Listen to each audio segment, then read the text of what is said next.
بين الرجا والخوف قلبي طائر،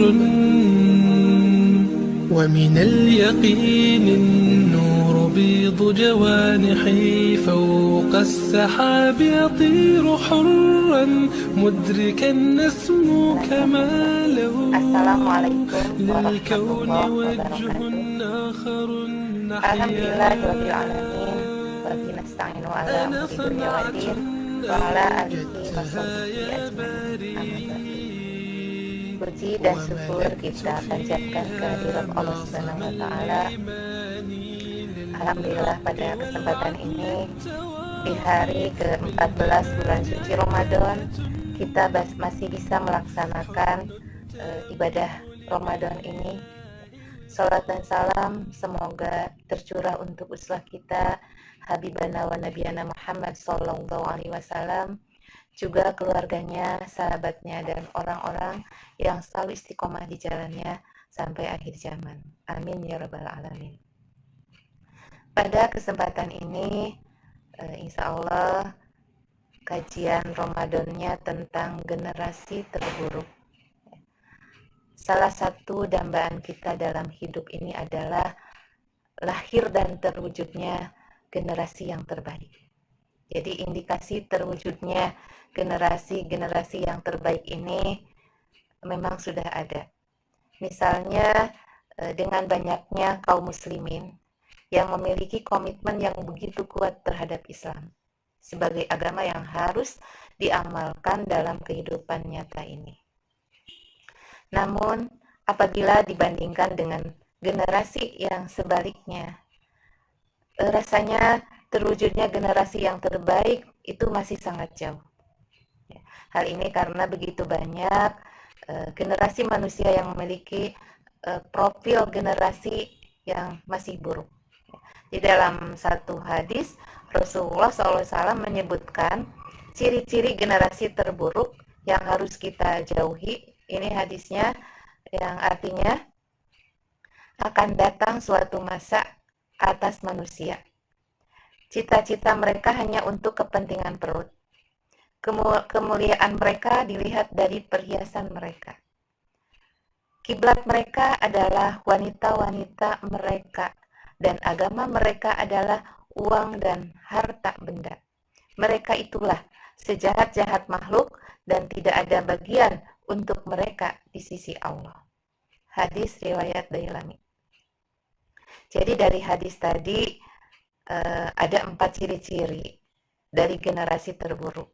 Ya, karena harus kita jauhi. Ya, maka ya memahami maksud dari hadis tadi menjadi sesuatu hal yang sangat penting. Ya, di sini ada keempat ciri generasi terburuk ini. Yang pertama, mementingkan perut. Ya, tadi ada kata mementingkan perut. Ya. Jadi salah satu keinginan manusia dalam hidupnya itu adalah memiliki ya perut yang kenyang ya dengan berbagai jenis makanan. Ya. Kenyang pada dasarnya di sini bukan sesuatu hal yang dilarang ya, tapi kalau segala sesuatu dilakukan ya untuk kepentingan perut itu merupakan sesuatu yang sangat berbahaya ya. Itulah yang kini banyak terjadi pada masyarakat kita. Jadi mementingkan perut itu berarti seseorang itu ingin mendapatkan dan memiliki kekayaan meskipun dengan menghalalkan segala cara misalkan ya. Bahkan meskipun seseorang sudah mendapat rezeki secara halal, tapi tetap saja ada orang yang ingin menambah lagi meskipun misalnya dengan cara yang tidak halal itu. Ya, misalkan untuk dirinya sendiri saja, untuk keluarganya saja, sehingga dia tidak peduli terhadap kepentingan orang lain. Nah, akibat lain yang sangat berbahaya dari mementingkan perut itu adalah seseorang menjadi takut lapar, takut tidak mendapatkan rezeki yang membuatnya takut menanggung resiko dalam menjalani kehidupan secara benar. Ya, karena itulah orang yang mementingkan perut itu menjadi manusia yang mau melakukan sesuatu itu bila menguntungkan secara materi. Ya. Sehingga motivasinya dari apa yang dia lakukan itu adalah hal-hal untuk memenangkan hidup hanya di dunia saja. tidak mau melakukan sesuatu yang baik sekalipun, manakala hal itu mengakibatkan kesulitan dalam hidupnya. Jadi kalau sulit sekalipun itu baik, dia tidak mau melakukan, ya. Apalagi kalau sampai mengakibatkan tadi perutnya menjadi lapar, ya. Oleh karena itulah Ramadan kita ini mendidik, ya, supaya menjadi manusia yang mampu menghadapi kehidupan yang lapar atau sulit. Meskipun sebenarnya pendidikan ini hanya berlangsung hanya dalam beberapa jam saja, ya, kita dalam Ramadan ini, ya. Dalam satu hari ini hanya beberapa jam kita lapar, ya. Itu sebabnya kesabaran itu merupakan faktor yang penting, ya, dalam menghadapi cobaan lapar. Nah, di sini ada firman Allah dalam Quran surat Al-Baqarah surat 2, ya, ayat 155. Bismillahirrahmanirrahim. Walanabluwannakum bisyai'in minal khaufi wal ju'i wa naqsim minal amwali wal anfusi was samarat wa basyiris sabirin. Dan sungguh akan kami berikan cobaan kepada kamu dengan sedikit ketakutan, kelaparan, kekurangan harta, jiwa, dan buah-buahan. Dan berikanlah berita gembira kepada orang-orang yang sabar. Itu ciri yang pertama. Ciri yang kedua, ya, dari generasi terburuk yang harus kita hindari adalah memuliakan perhiasan. Ya, jadi dalam hidup ini manusia menghiasi dirinya itu dengan berbagai perhiasan hidup.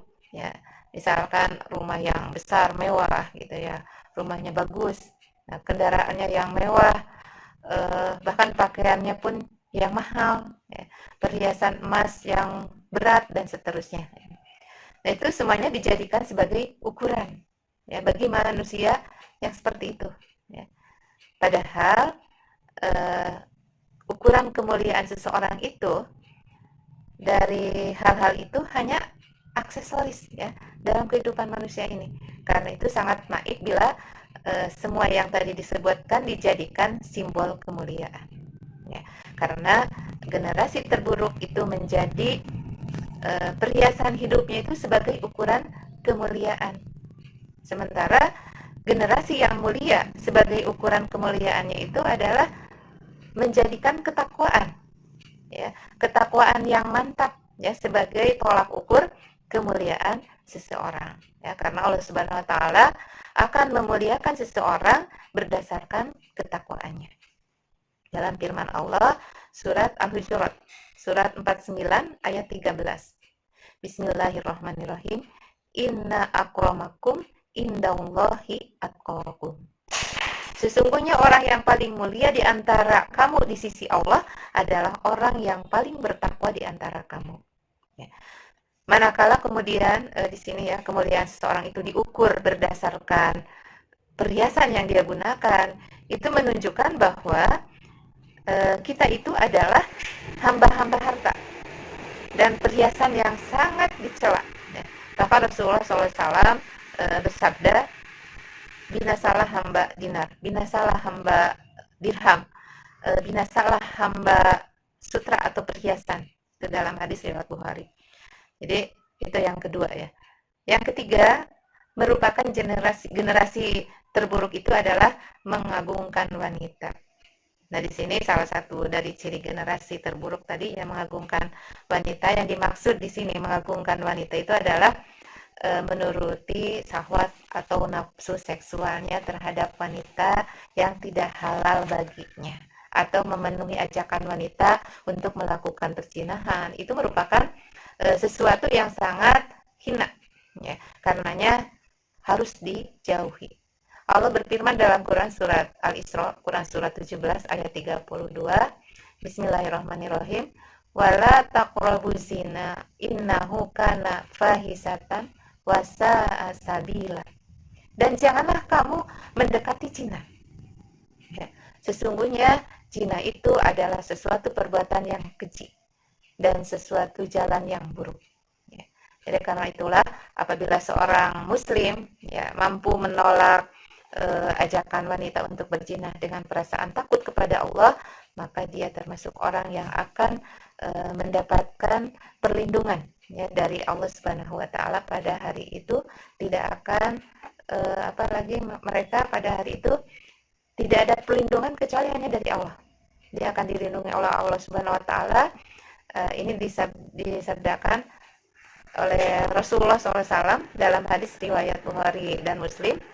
7 golongan orang yang akan dinaungi oleh Allah, yang pada hari itu tidak ada naungan selain naungan Allah.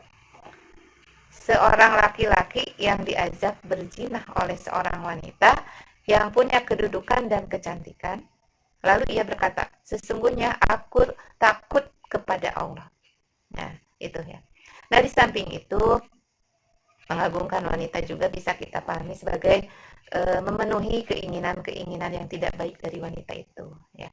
Termasuk seorang suami misalkan takut kepada istrinya sehingga dia harus memenuhi segala keinginan dari istrinya, meskipun itu tidak benar yang diinginkannya, itu hal-hal yang tidak benar ya. Jadi ketakutan kepada istri itu membuat suami tidak berani meluruskan atau memperbaiki dari kesalahan istrinya itu sendiri. Padahal istri itu merupakan tanggung jawab suami ya untuk keselamatan dari siksa api neraka. Allah berfirman dalam Quran surat At-Tahrim, surat 66 ayat 6. Bismillahirrahmanirrahim. Ya ayyuhalladzina amanu qu anfusikum wa ahlikum naro wa quduhan nasu wal hijarah. Hai orang-orang yang beriman, jagalah dirimu dan keluargamu dari api neraka yang bahan bakarnya adalah manusia dan batu. Yaitu ketiga. Ciri yang keempat, generasi terburuk itu adalah gila harta. Itu dalam Islam, uang dan harta itu merupakan sesuatu yang boleh dicari dan dimiliki. Bahkan Allah Subhanahu wa taala pun memerintahkan ya kepada kita manusia untuk mencari harta yang banyak. Namun semua itu harus dalam kendali, bukan malah manusia dikendalikan oleh harta, tapi kita yang harus bisa mengendalikan harta tersebut. Ya. Jadi apabila misalnya kita tidak bisa mengendalikan, bila itu terjadi, maka harta ya sebagai dijadikan oleh dia itu sebagai agama, sehingga tujuan hidupnya itu adalah apa? Memperbanyak harta orang tersebut. Ya, termasuk dengan menghalalkan segala cara ya untuk mendapatkannya, sehingga dengan demikian manusia dilalaikan oleh hartanya. Ini merupakan sesuatu yang sangat buruk ya. Allah Subhanahu wa taala sendiri mengingatkan soal tersebut dalam firman-Nya surat At-Takatsur ya, dalam Quran surat 102 ayat 1 sampai 4. Bismillahirrahmanirrahim. Alhaakumut takatsur hatta zurtumul maqabir. Kalla saufa ta'lamun, summa kalla saufa ta'lamun. Artinya, bermegah-megahlah telah melalaikan kamu. Jadi dengan bermegah-megahan telah melalaikan kamu, sampai kamu masuk ke dalam kubur. Janganlah begitu, kelak kamu akan mengetahui akibat perbuatan itu. Ya. Oleh karena itu Allah berfirman untuk mengingatkan orang-orang yang beriman agar tidak lupa kepada Allah Subhanahu wa taala hanya persoalan harta. Allah berfirman dalam Quran surat Al-Munafikun ayat surat 63 ayat 9. Bismillahirrahmanirrahim. Ya ayyuhalladzina amanu la tulhikum amwalukum wala auladukum an dzikrillah wa may yaf'al dzalika faulaika humul khasirun. Hai orang-orang yang beriman, janganlah harta-hartamu dan anak-anakmu melalaikan kamu dari mengingat Allah. Barang siapa yang membuat demikian, maka mereka itulah orang-orang yang rugi. Yaitu, jadi dari gambaran di atas, amat terasa bahwa ciri-ciri generasi yang terburuk itu, sebagaimana yang disebutkan oleh Rasulullah SAW, ternyata dimiliki oleh generasi kita pada masa sekarang. Itu sebabnya di antara generasi kita yang hidup pada masa sekarang itu termasuk ke dalam kelompok generasi yang terburuk. Jadi masih ada ya. Karena itu menjadi kewajiban kita bersama ya untuk memperbaiki generasi kita agar kehidupan masa depan kita itu kita songsong dengan keyakinan dan optimisme sebagaimana mestinya. Kita dijauhkan dari generasi-generasi terburuk dan kita tetap optimis bahwa kita bisa merubah menjadi generasi yang terbaik. Mungkin itu yang bisa disampaikan. Benarnya itu datangnya dari Allah. Mudah-mudahan bisa bermanfaat untuk kita semua. Kurangnya kegelapan saya pribadi apa? Wabillahi taufiq wal hidayah. Wassalamualaikum warahmatullahi wabarakatuh. وملكت فيها معصم الإيمان للحق والعدل التواصي بالجمال عبادة